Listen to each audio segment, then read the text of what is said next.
This is the instructional video for volume of spheres. We're first going to start with our formula, which is going to be equal to 4/3 pi r cubed. And so these are pretty straightforward, at least the ones that we are going to work in this course. There are two.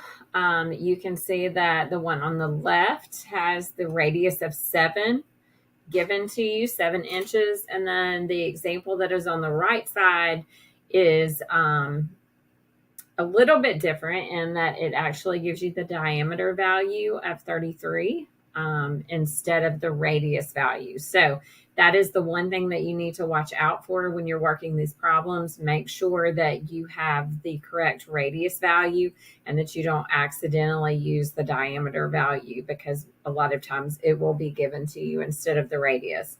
So when we plug this into our volume formula, the 4/3 times pi, we're going to use 3.14 as our approximation for pi.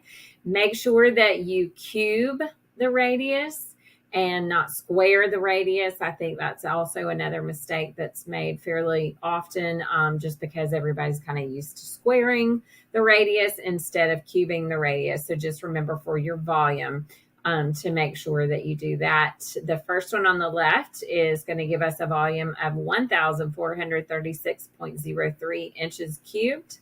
And then the one on the right, once we split the diameter of 33 in half, we get 16.5 as our radius value. And so again, just be careful to cube the radius. Use 3.14 as your pi approximation. And so your final answer ends up being 18,807.03 centimeters cubed.